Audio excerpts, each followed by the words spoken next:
السلام علیکم۔ ڈاکٹر شہلا الف شہلا کی داستان کے ساتھ حاضر ہے۔ آج 14 نومبر اور دن اتوار ہے۔ آپ سب نے برتھ آف ولیج گرل والے ولاگ کو بہت پسند کیا، اس کے لیے میں آپ کی بہت شکر گزار ہوں۔ تمام دوستوں نے مجھے پرسنل میسیجز میں بہت سراہا اور میری بے حد حوصلہ افزائی کی ہے۔ آپ سب کی محبت اور انکریجمنٹ کا بہت بہت شکریہ۔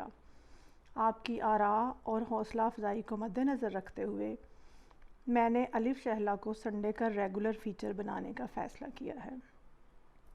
گاؤں کی ایک لڑکی کی داستان آپ کو اتنی پسند آئے گی، اس کا مجھے کوئی اندازہ نہیں تھا۔ آپ سب کی محبتیں میرے لیے سرمایہ حیات ہیں اور میں تہ دل سے آپ سب کی شکر گزار ہوں۔ تو چلیے پھر داستان کو آگے بڑھاتے ہیں اور سلسلہ کلام وہیں سے شروع کرتے ہیں جہاں پر ختم ہوا تھا۔ تو پنڈ کے ایک کاجل کوٹھے میں پیدا ہونے والی بچی کو اپنا نام اور پہچان مل چکے تھے۔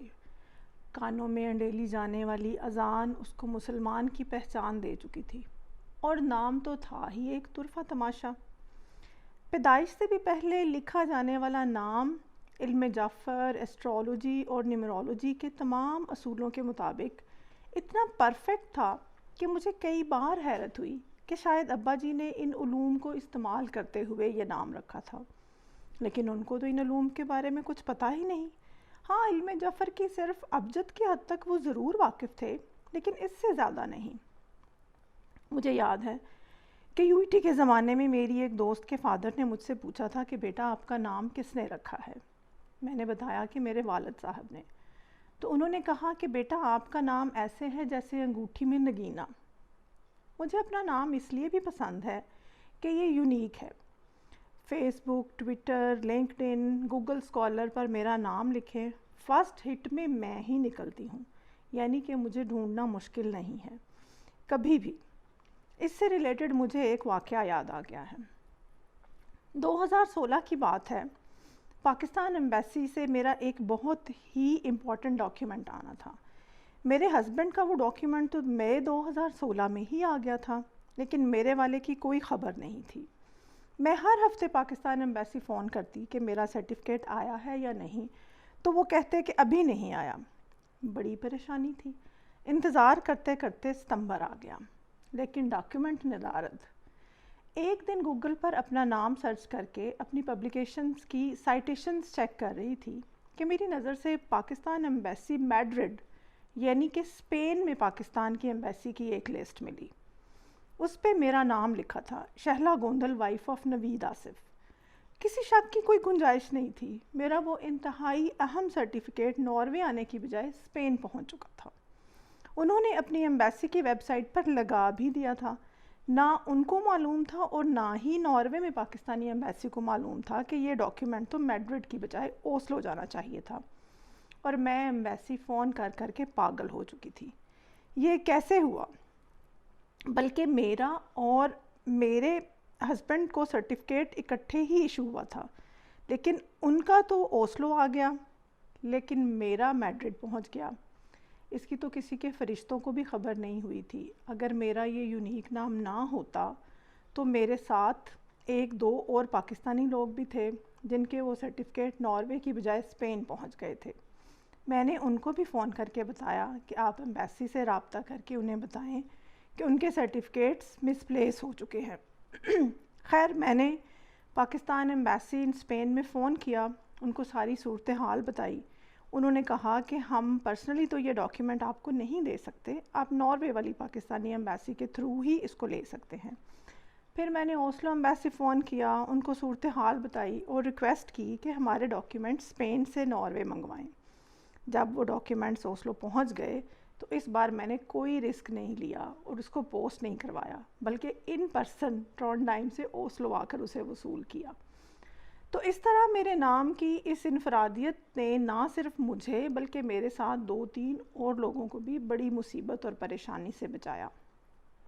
یہ تو تھا نام، اور پہچان مسلمان ہونا اس سے بڑی کوئی نعمت نہیں ہے۔ اس دین فطرت کے فالوور ہونے کی وجہ سے، اس کے اوامر و نواہی پر عمل کر کے ہم کتنی قباحتوں اور برائیوں سے بچ جاتے ہیں، یہ ان سے پوچھیں جو روک ٹوک کے بغیر آزادی، میری مرضی اور جو میں چاہوں کروں کے نام پر اپنی زندگیاں برباد کر چکے ہیں، اور ہماری طرف وہ لوگ حیرت اور حسرت سے دیکھتے ہیں۔ مثلاً میری بیٹی جہاں کام کرتی ہے وہاں اس کے کولیگ اس کو بڑا خوش قسمت انسان سمجھتے ہیں کہ مسلمان ہونے کی وجہ سے وہ الکوہل کو استعمال کرنا تو دور کی بات اس کے بارے میں سوچ بھی نہیں سکتی، جبکہ یہاں پر یورپین بچے 18 سال کے بعد میں ہوتے ہیں اور بلوغت میں الاؤڈ سارے کام وہ پہلے کر لیتے ہیں۔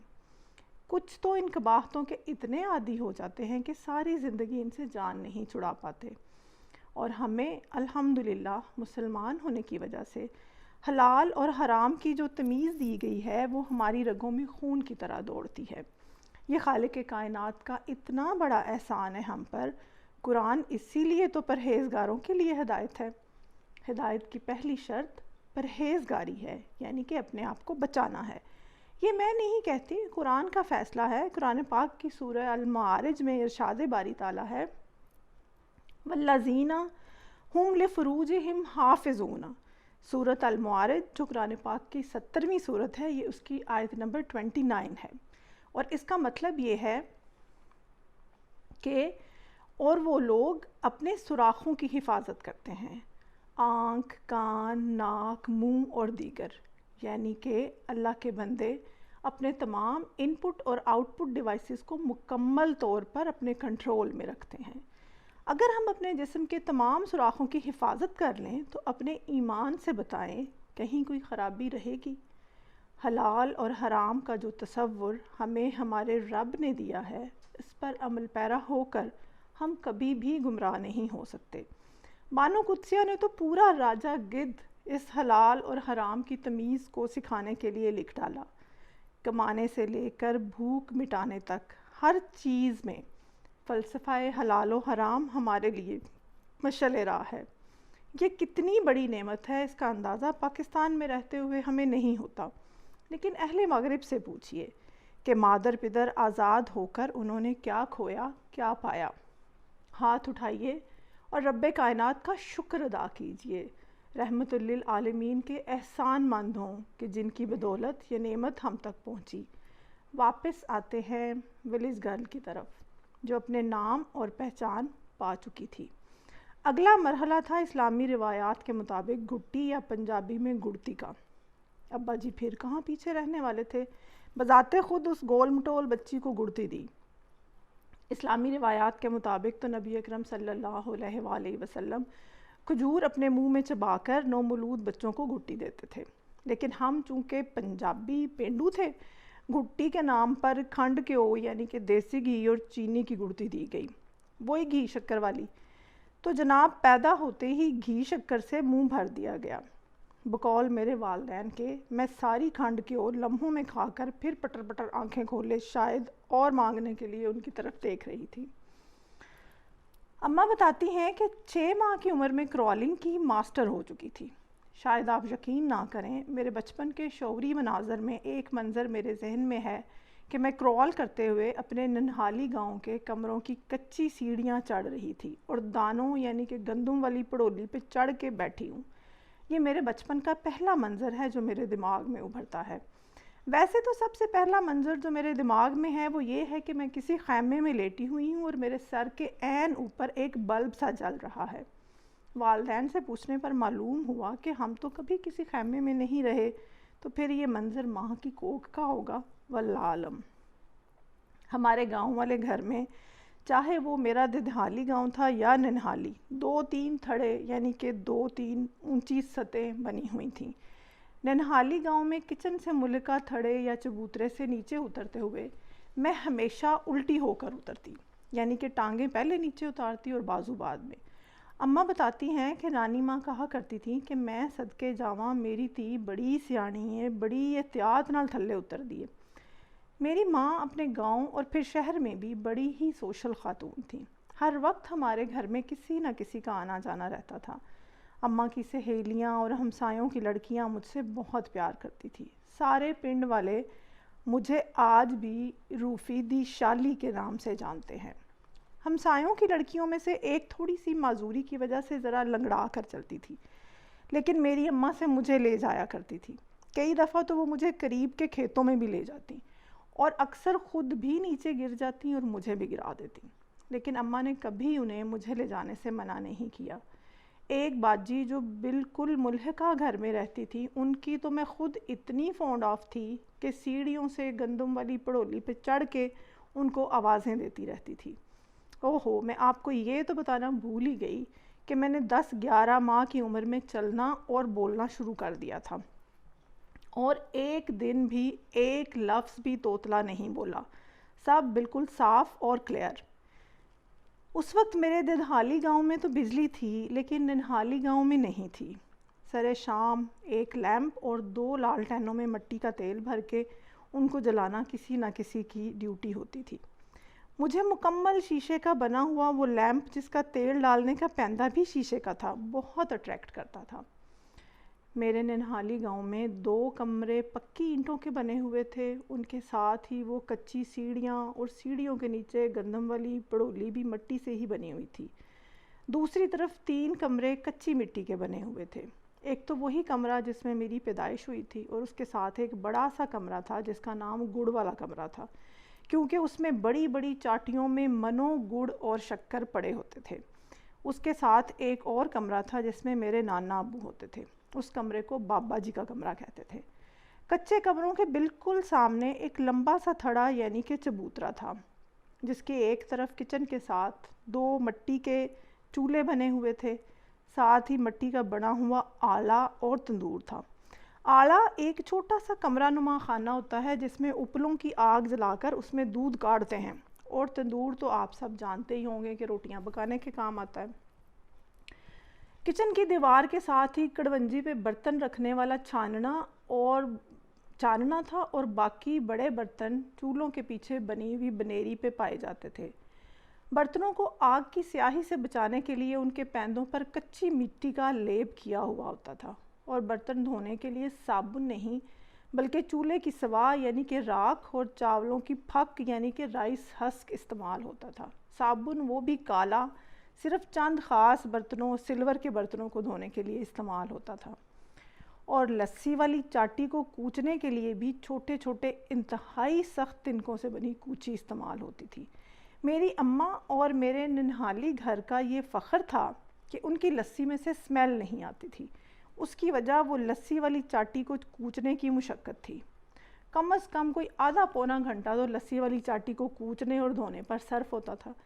گھر کے ایک کونے میں نلکا تھا جو غسل خانہ بھی تھا، بغیر چھت اور دروازے کے۔ دروازے سے مجھے یاد آیا کہ 2 کنال کے اس احاطے میں 2 طرف راستہ تھا۔ نلکے کے ساتھ والا دروازہ باہر کی طرف کھلتا تھا، اور اس کے ساتھ ہی مسجد بھی تھی، جبکہ دوسری طرف کوئی دروازہ نہیں تھا۔ ایک لمبی سی کچی گلی تھی جس کے ساتھ ایک طرف پنڈ کے سیدوں کا گھر تھا اور دوسری طرف اماں کے چچیرے بھائی کا گھر تھا۔ ان کے گھر کے ساتھ والی دیوار کے ساتھ ڈھیر سارا بالن یعنی کہ ایندھن پڑا ہوتا تھا۔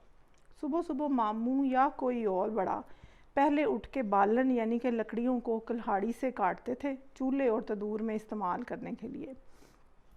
میری نانی اماں، جن کو ہم بیجی کہتے تھے، سرگی ویلے یعنی کہ فجر سے کچھ دیر پہلے اٹھ کر اپنا چرخہ باہر نکال لیتی تھی، لسی والی چاٹی میں دہی اور مدھانی ڈال کر اس کو رڑکنے یعنی کہ بلونے کے لیے تیار کرتی، پھر نماز پڑھتی، قرآن پاک کی تلاوت کرتی، آگے آگے سے بالوں میں کنگھی کرتی۔ پیچھے والی اڑکیں انہوں نے کبھی نہیں نکالی تھیں، البتہ آنکھوں میں سرما وہ باقاعدگی سے لگاتی تھی۔ چھوٹی چھوٹی شرارت سے بھری ان کی آنکھیں سرما لگی کوئی بھی ان میں ڈوب کر اپنی جان دے سکتا تھا۔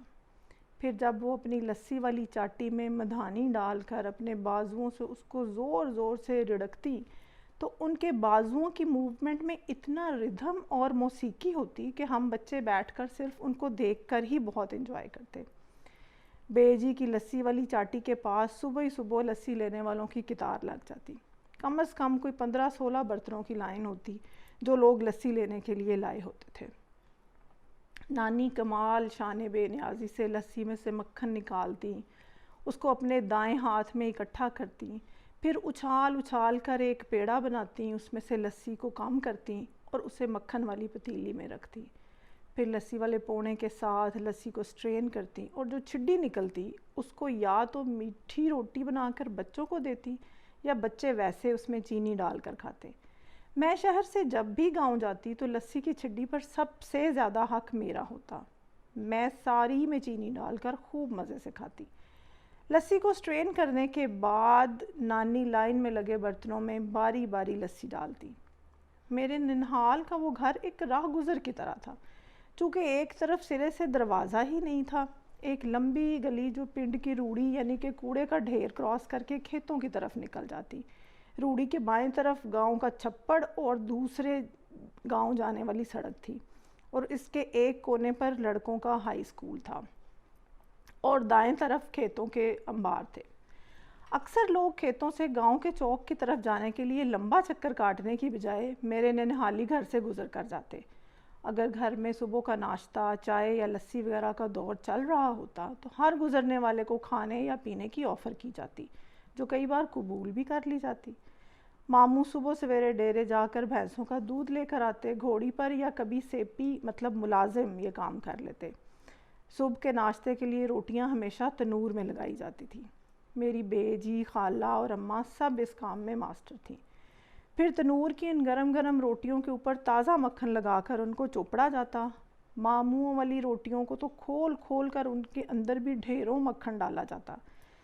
دہی، لسی اور رات کے بچے ہوئے سالن کے ساتھ یا اچار کے ساتھ وہ روٹیاں بڑے شوق سے ناشتے میں کھائی جاتی۔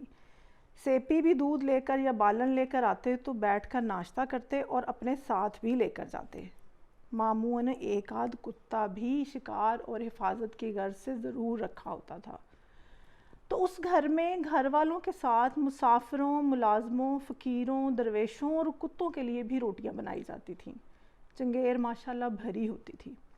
میرے نانا کو مہمان نوازی کا اتنا شوق تھا کہ انہوں نے بڑے ماموں کی شادی ایک لڑکی سے صرف اس لیے نہیں کی کہ اس کی ماں مہمانوں کو کھانا دینے کے معاملے میں زیادہ فراخ دل نہیں ہے۔ یہاں پر میں حضرت ابراہیم علیہ السلام اور حضرت اسماعیل علیہ السلام کا واقعہ شیئر کرنا چاہوں گی کہ مکہ میں حضرت حاجرہ اور حضرت اسماعیل علیہ السلام کی زمزم کے قریب سیٹلمنٹ کے بعد کیا ہوا۔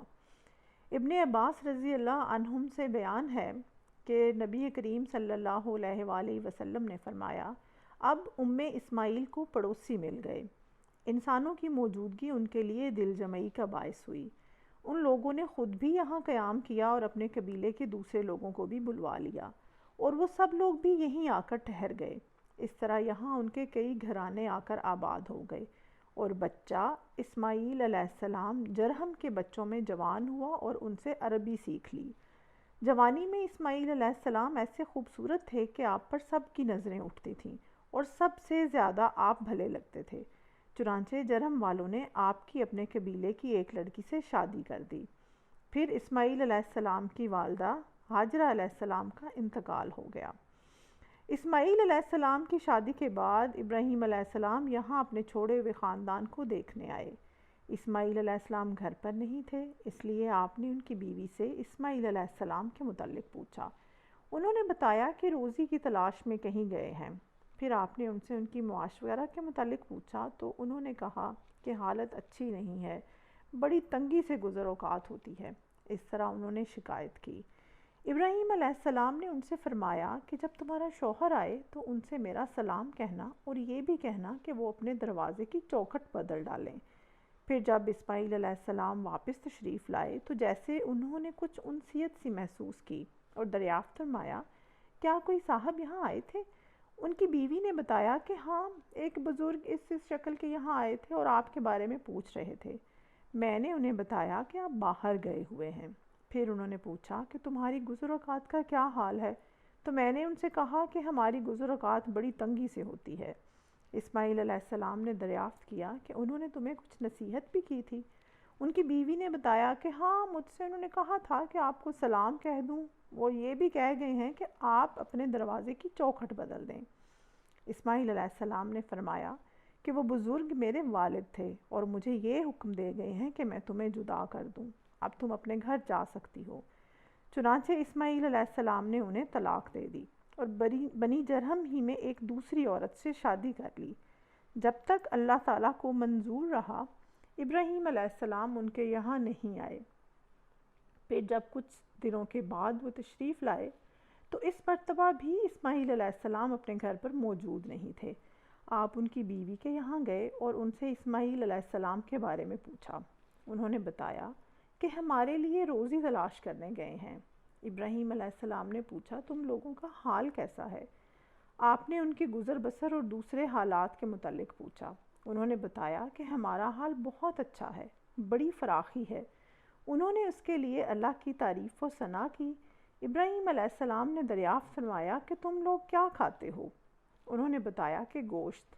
آپ نے دریافت کیا کہ پیتے کیا ہو؟ بتایا کہ پانی۔ ابراہیم علیہ السلام نے ان کے لیے دعا کی، اے اللہ ان کے گوشت اور پانی میں برکت نازل فرما۔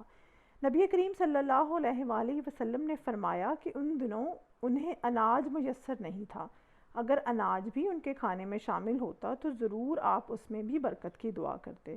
صرف گوشت اور پانی کی خوراک میں ہمیشہ گزارا کرنا مکہ کے سوا اور کسی زمین پر بھی موافق نہیں پڑتا۔ ابراہیم علیہ السلام نے جاتے ہوئے اس سے فرمایا کہ جب تمہارا شوہر واپس آ جائیں تو ان سے میرا سلام کہنا اور ان سے کہہ دینا کہ وہ اپنے دروازے کی چوکھٹ باقی رکھیں۔ جب اسماعیل علیہ السلام تشریف لائے تو پوچھا کہ کیا یہاں کوئی آیا تھا؟ انہوں نے بتایا کہ جی ہاں، ایک بزرگ بڑی اچھی شکل و صورت کے آئے تھے۔ بیوی نے آنے والے بزرگ کی تعریف کی۔ پھر انہوں نے مجھ سے آپ کے متعلق پوچھا کہ کہاں ہیں، اور میں نے بتا دیا۔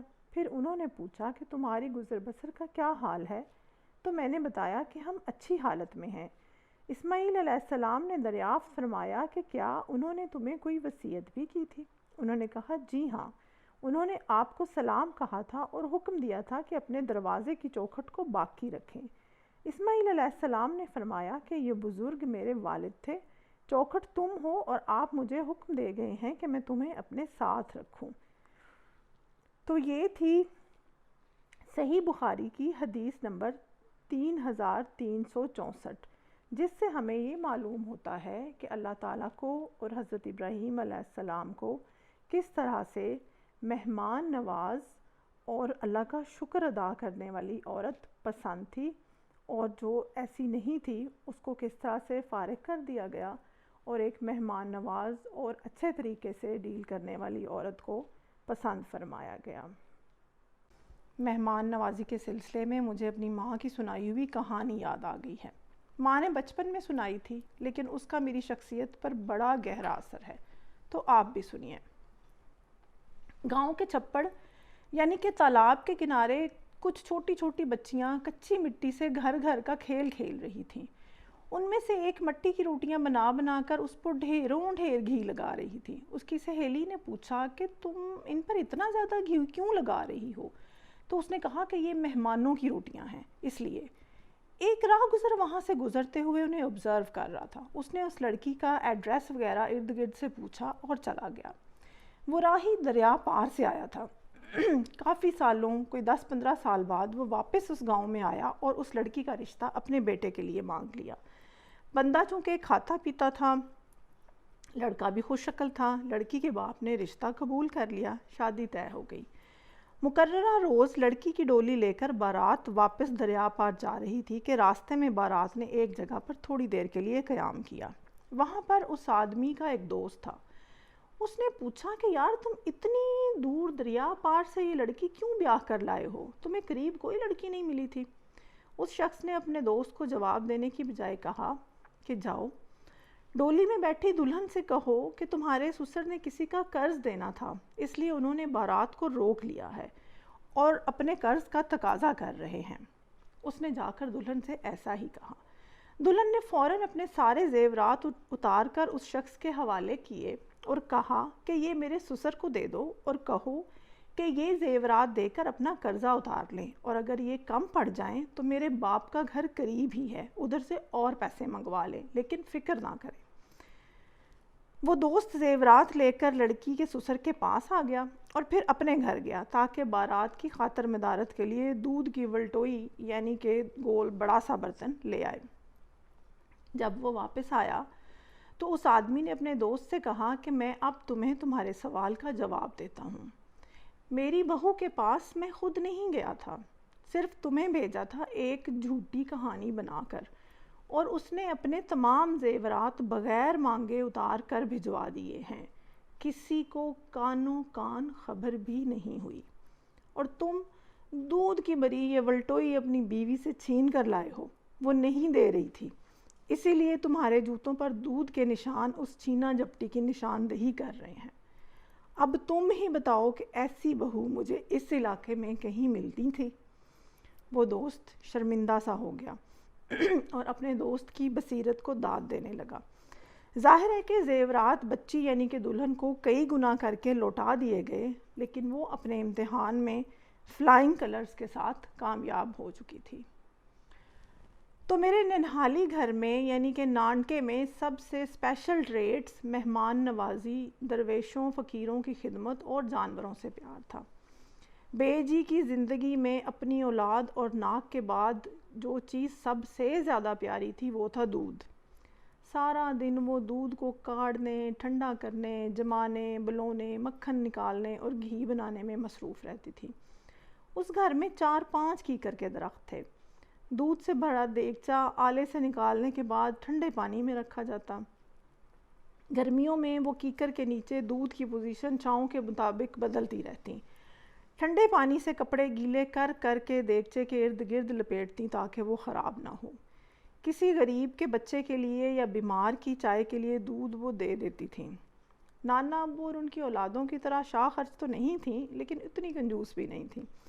لسی تو سارے محلے کو دے دیتی تھیں، البتہ دودھ کا معاملہ تھوڑا مختلف ہے، وہ لینے کے لیے مجبوری اور عذر کا جینون ہونا بہت ضروری تھا۔ بے جی کے دور میں دودھ بیچنے کا تو سوال ہی پیدا نہیں ہوتا تھا۔ کہتی تھیں کہ دودھ تے پتر بھی کدی کسے نے بیچے نے۔ اب میں آپ کو اپنے ددھالی گاؤں یعنی کہ داد کے لے کر چلتی ہوں۔ میرا ددھالی گھر ننہالی گھر سے بالکل مختلف تھا۔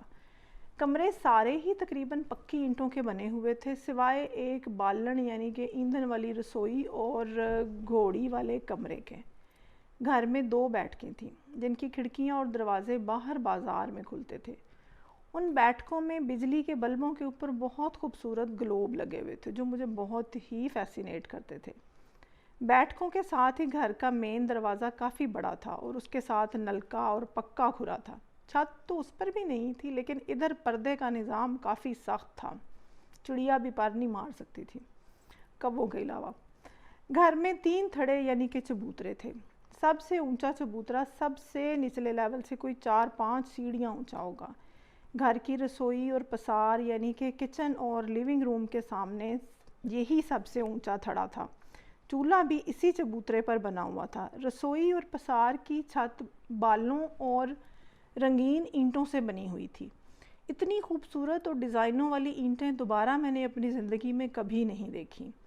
31 مارچ 2018 میں ادھر سے گزرتے ہوئے میں اس گھر کو دیکھنے چلی گئی۔